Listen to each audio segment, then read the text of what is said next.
I'm Melisa Nielsen with Waldorf Essentials, and this is... I'm Erik Nielsen, and you get to see me today, but you don't always get to see. It's lovely. Because we're talking about dad stuff today. Dad stuff, like dad interviews and why that is important. And I think that when we homeschool, and I think in general too, but I think that especially when we homeschool, we have, mom's responsible for so much stuff that often dad doesn't sort of know where he stands. And I think that dad interviews are really important anyway, whether you homeschool or not. And so hopefully as we're talking about that will become apparent. But I think especially when you're homeschooling, because I feel like I said, I feel like moms are doing so much of the teaching generally. I know you and I share, but like in general, moms are doing so much of the teaching that that dad often doesn't know where he fits. Yeah, and sometimes he doesn't know where he fits. He doesn't know exactly what's going on, and he doesn't know where to start figuring out what's going on. Right, and I think that can like sort of walk down the road of contention if one's not careful. Yes, I think that it's really about keeping everybody closely knitted together, and really making sure that dad knows what's going on. I mean, we've had situations where we've talked to families where the dad wasn't totally on board with what was going on in the first place, and then he doesn't understand it or why, and then he starts to goes question. To work, and people go, "Well, my kid did this in school," and it's like, "Yeah, well, I don't even know." Right, and so I feel like it, I think to a lot of dad's credit, a lot of the people that we work with, dad will say, if that's your domain, you deal with that. It's not a big deal. I don't want to worry about it. But I do think that creeps up when dad goes out into the professional world and he hears Johnny over here is playing baseball and can read Harry Potter and he's 5. And, this guy over here is, they start to hear it. And so I think it's important to continue to be on the same page always, to continue to have those conversations about what that means with regards to when dads are coming home with those questions. But I also think it's super crazy important that the kids are talking to just you. Yes, because they spend a lot of time talking to us. Because you hear a lot of "Hey mom, hey mom." That's like Soraya's favorite 2 words. I'm like, do you want to know something? So this is what I said last night. Can I ask you a question? I know. Can I ask you a question? You're going to ask it anyway. I don't know why you're asking me if you can ask me a question. Last night I was getting ready. Our oldest daughter doesn't live here and she's ill. And so I was going to help her. And I walked out of the door and I said, I can't say it because she'll do it. I said, Alexa, will you please play The Sound of Silence by Stephen Curry? Sorry, I was very confused. It's like, I don't want to hear that. Did you get through the whole song? Yep. And I made her listen to it again. That's funny. Yeah. Hello, darkness, my old friend. Because she gives running commentary right now about everything. She does. She went years going nonverbal. Yes, she was nonverbal for a long time. Now she's making up for it. Yeah. So back to dad interviews. Yeah. So I mean, one thing about that is kids are kind of in different places at different times, and sometimes they're more receptive to mom about things, and sometimes they're more receptive to dads about things. I mean, in Soraya's case, she didn't want to have anything to do with anybody that wasn't mom for the first probably 5 years. And now she's like an equal opportunity, ambush hugger. You don't even have to be a parent to get ambushed by her. No, there's all sorts of people. There's some young men at church that are 15 years old that she has just decided that they are like her brother and she will hug them. It doesn't matter what's going on. I'm like, who is this kid? Yeah. No. Excuse me. And there's things that a child will tell one parent they wouldn't tell the other, and vice versa. And I think that's why dad interviews are so important. I think that we learn so much in the interview. We also talk about having family counsel, and usually that's when we do the dad interviews is right after family counsel. But that doesn't have to be the time. I mean, you spending one-on-one time with a child doesn't have to be this like big, oh, we're going to go out and do something. It can be a 3-minute interview, a 5-minute interview, just a short bit of time, as I think that those little bits of time add. I mean, and it could be something as formal as, oh, we're going to go in this room and close Right. the door And it has sit been in a like chair. that for us at times, but it doesn't always have to be. And then there can be times where it's like you're working on something together. Right, for sure. And finding those times, like those opportunities to have those conversations. What things do you like to cover in dad interviews? Well, I try to get kind of a baseline as to how things are going and what things can be doing better. If there's things that they think that they could do better or we could do better. Yeah, because I think that it's a good time to sort of also like take in a grievance. Like, I wish you and mom would X, Y, and Z. That's a good place for that conversation. Yeah. Not in the family meeting when everybody's there and then it turns into a fight, but definitely in a more closed setting where it's just you and one parent. And because I've always wanted our kids to be very open with us, honest with us, having questions, they want to challenge things, but it's about like going about it in the appropriate way. Tips on how dad can covertly start an interview or sneakily start it so that she doesn't get a deer in the headlights. Yeah, I think that it's about just having a conversation. I think that's part of it. It doesn't have to be super formal. We've done it both ways. We've done it formal. We've had years where we've like now I think our interview time it's definitely less formal, but you're getting more of it because we only have 2 kids in the home.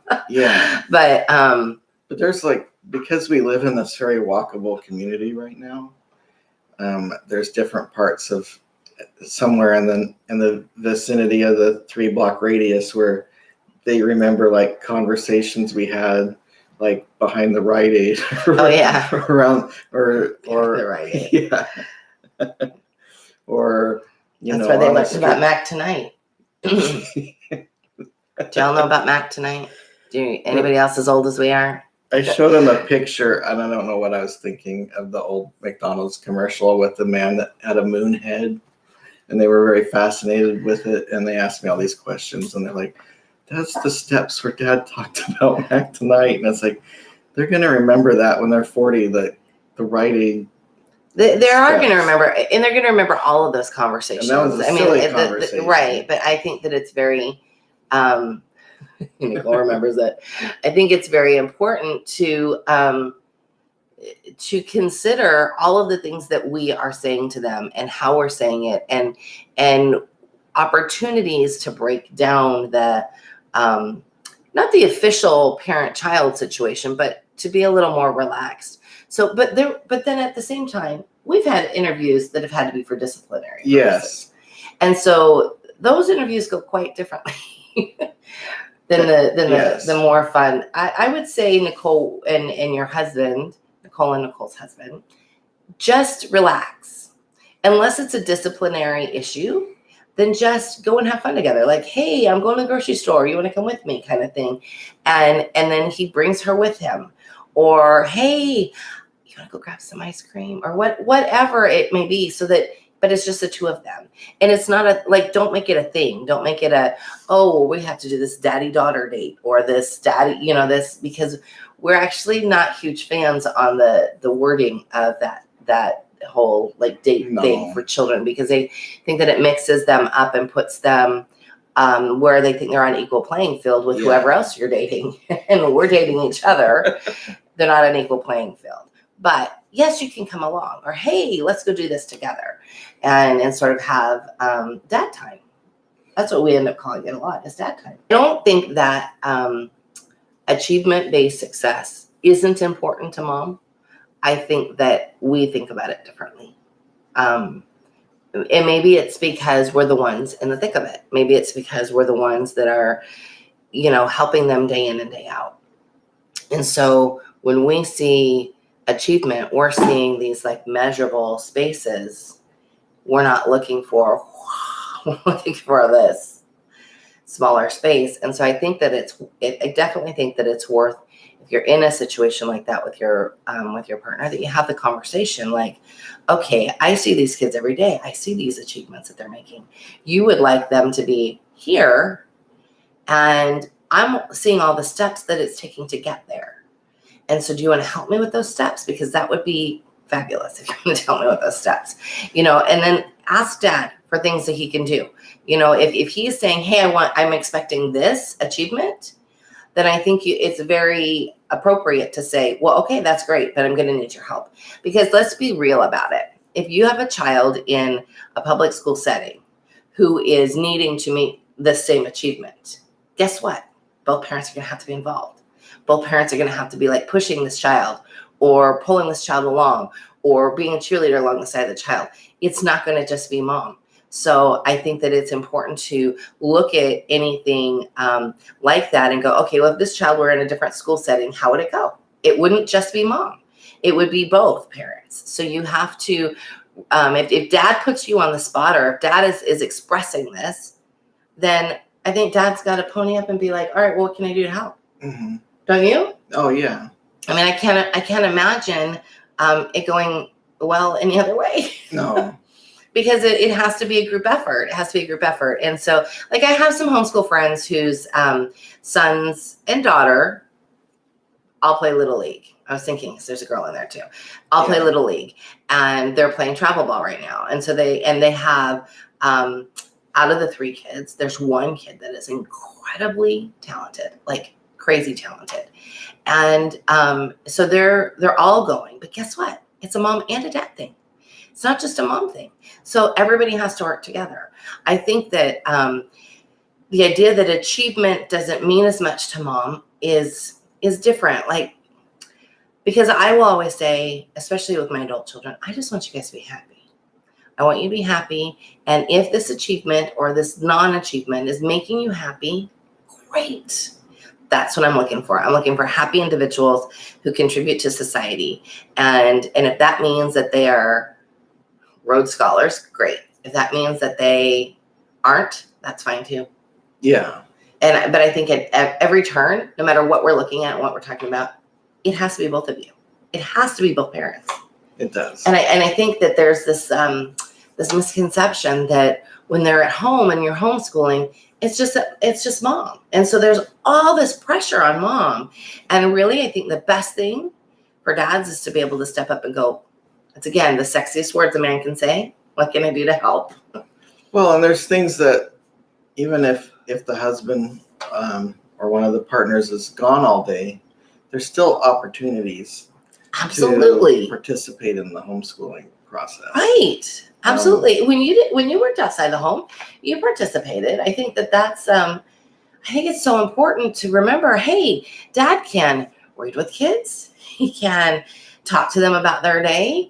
You can use dad interviews to show off main lesson work if you want. You can do so many things that so many things can dovetail into lessons, even if you're not expecting them to. Absolutely. But when we were joking about some of the times where I get No, go ahead. Finish your sentence and then I'll read her message. I think about some of the times where I let myself be silly in front of them. Mm-hmm. And part of that's definitely timing. And part of that's their age, because Soraya will think it's funny, and sometimes Sam will be like, I can't believe you act like that, Tad. What's wrong with you? But it's about knowing the timing. You definitely don't want to do that like 10 minutes before people are getting in bed. No, that's the other thing. Definitely I think it's about like understanding like what the time and place. Yeah. And they know that when you do mean business, that you do mean business. No, I think that's true. I think that often dad kind of doesn't know what his role is. And so rather than like diving in there, he stays on the periphery and then is just the silly guy. Mm-hmm. Where if he is taking the temperature of the room, he knows whether or not it's the time to be the silly guy or whether or not it's the time to be like, no, we got to go to bed kind of guy. One of the, I think it's an important conversation to have, because I do think that we live in a culture that is based on success. But one of the things that I see changing a lot is how that success comes about. So no longer is it that you have to get a doctorate in something to be a successful human being. We were raised in the time, we were probably the second generation of go to college. You have to go to college. That's the only way you're going to make any money. You've got to do that. That's it. Everybody is like, your whole school career is based on where you're going to go at the end to go to more school. Like the whole thing. And if you mess up, it's on your permanent record. Right. And if you have one bad day, it might keep you out of going to the school you want to go to. And we live in a time now where college can still be important. I think it's very important for certain for certain jobs, of course. And I think we have new certificate programs. I was thinking our son is in a welding program where he's taking it out of college, but it's like a program where it's just geared towards welding, our second son. And so, but it's not like it's like his father, not this guy. my ex-husband was like, you're going to go and you're going to be a computer guy just like me. And you're going to, and that didn't make him happy. So he spent a lot of time here with us. Much to my ex-husband's chagrin, I'm sure. He was probably like, I can't believe these people talk this kid out of going to college. It wasn't that we did that. It was that I said, I want you to be a happy individual that contributes to society. However you do that does not mean you have to be wearing a tie every day and sitting behind a desk. And so I think that really worked on him. And he went from, I'm going to go into IT, which doesn't make me happy, to, hey, I really like working with my hands. Welding is fun. I love welding. I can make a job at this. And sort of moving into that. And it's interesting because this child in specific has lived with my ex-husband since he was 14 and he's 19 now. And so he's come to stay with us time and again. And he and I are really close. We talk a lot. And he is the child that, if you listen to any of our videos, has caused all these grays in my hair. He is a child he's also responsible for that part of gray. That'll happen in one day. And so this child that was very precocious and kind of rocky for a good part of his childhood is now on this amazing path. And so I feel like that it's a path that that both he and I and my ex-husband contributed to. So, he's on this journey. And I think that if you only look at, well, what's the success? What's the end goal?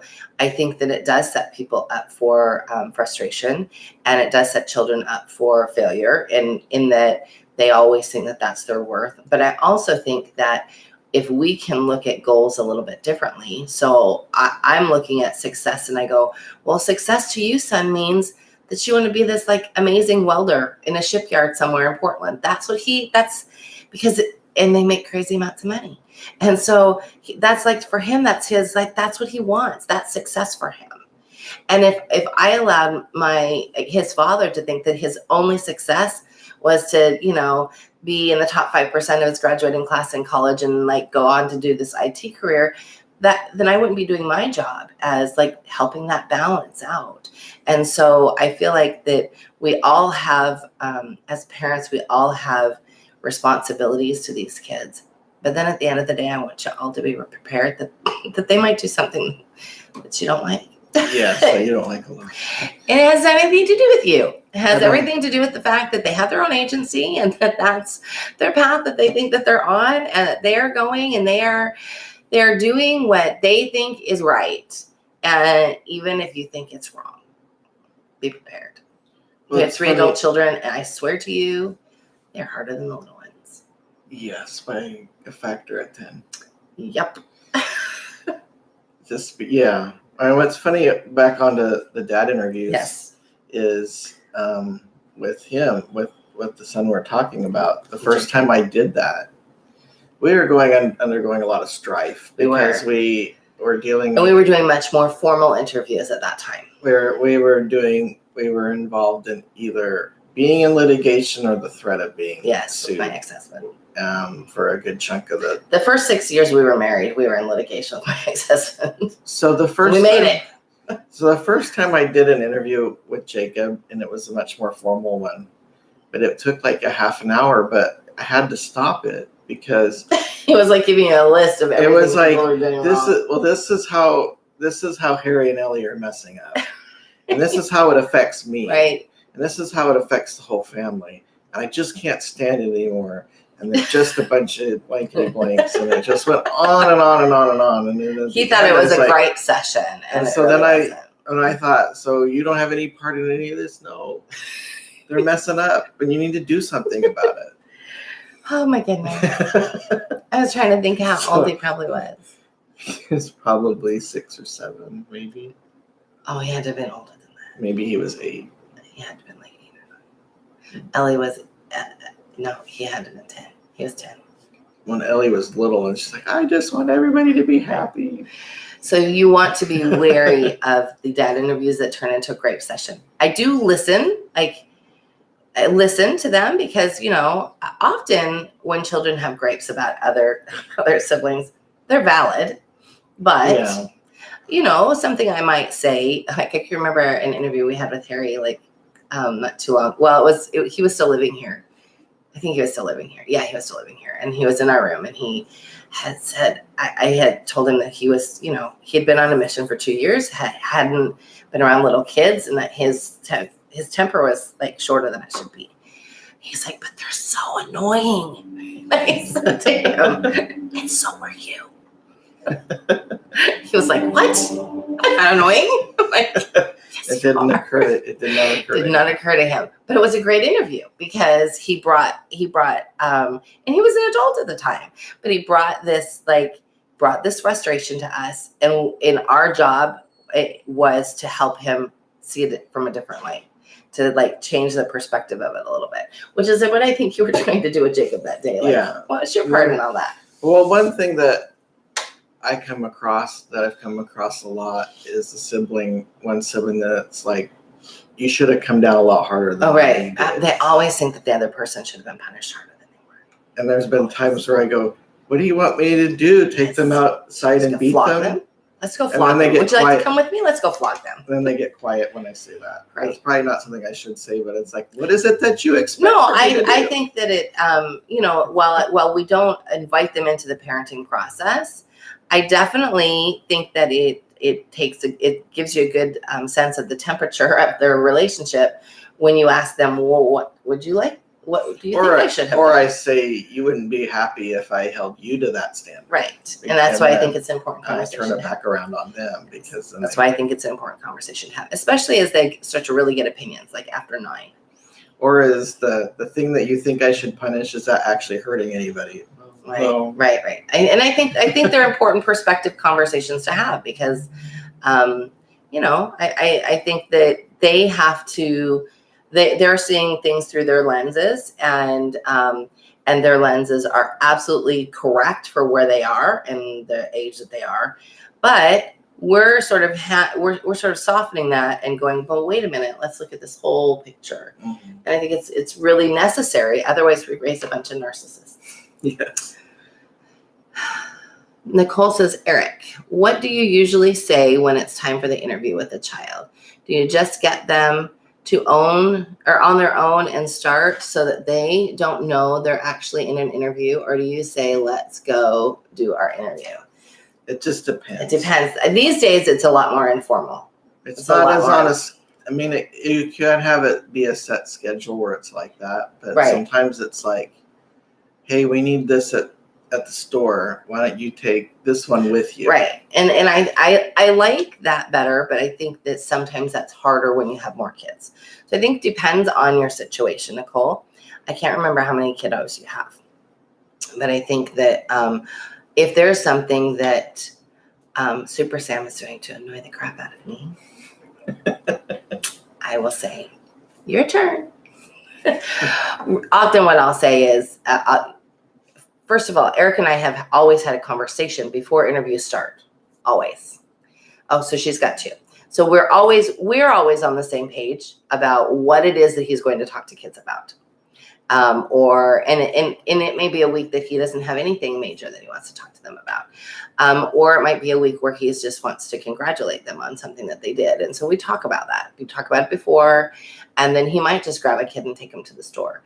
But, I find that one of the things that's really good or good for us is that I really pay attention to things that Sam would take better coming from dad than from me. Yeah. And I think that that's a really important skill as a parent, is to know your temperament, to know your child's temperament, and to take that into account when there are situations that might be sticky. Yeah. And a lot of it isn't like major disciplinary things, but there are times where I go, oh, this is like for instance, there's times where you say to me, this is going to have to come from you, because right. If it comes from me, it's probably not. It's not going to sound, or I'm going to mess it up, or I'm going to be harder on him than I need to be, or, I think one of the things that, because you're both the same temperament, I think that helps a lot.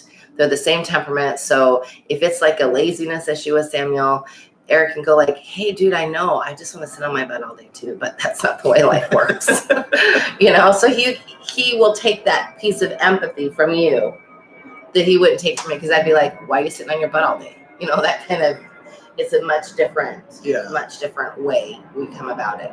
So I do think it's important that as parents, we are paying attention to how we're talking to our children and understanding their temperament, and at the same time then stacking those conversations with dad in whatever way makes it more comfortable for everybody. And then the thing to remember is, the older they get, the least apt they are going to be to trust you.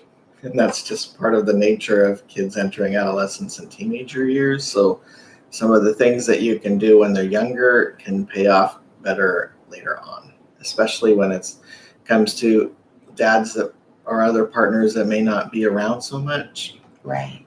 I want to mention, Nicole says here that would never, let's see, that never. Oh, so like she doesn't want to split them up.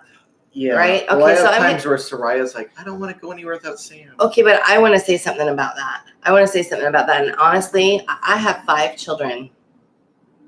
In case y'all didn't remember, 5. And I can remember a conversation my mom had with me a long time ago, and I took it to heart, even though I didn't understand it or like it at the time. At the time, I only had 3.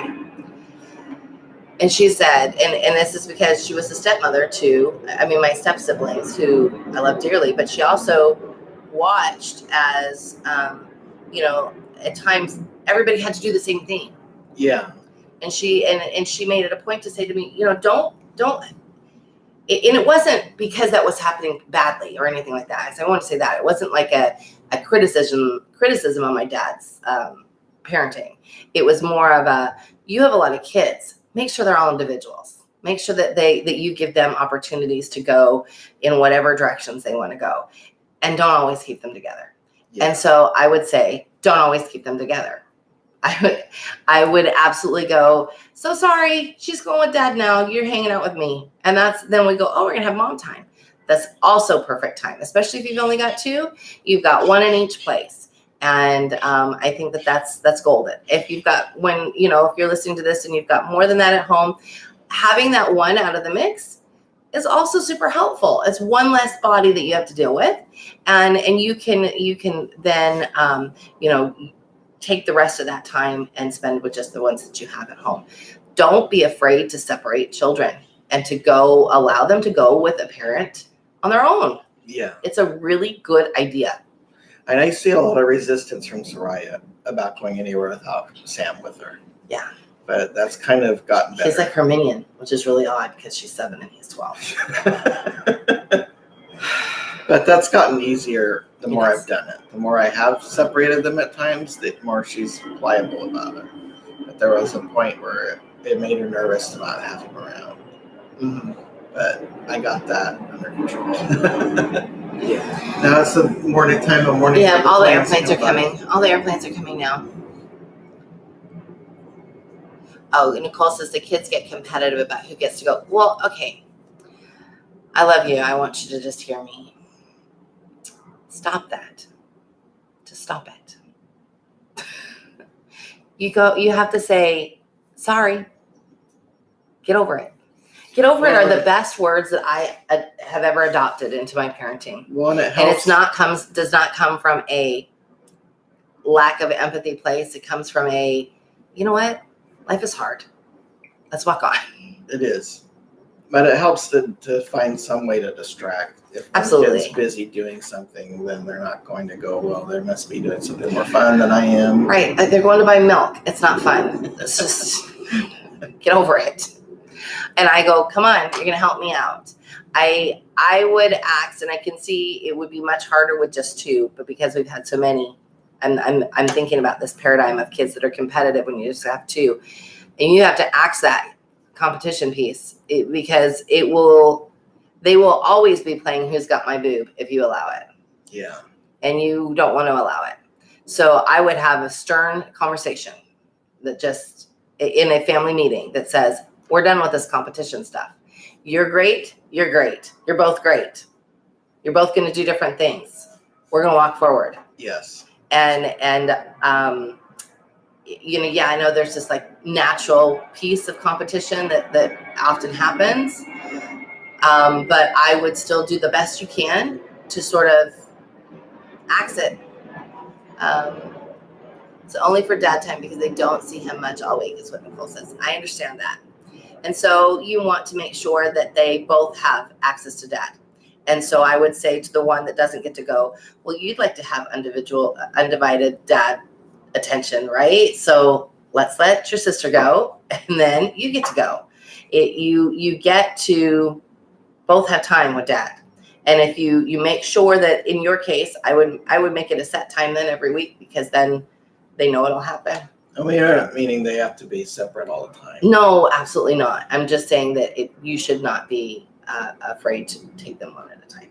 Yeah. They're not. One of the things that I think our children have appreciated is that they're not necessarily just the Nielsen herd.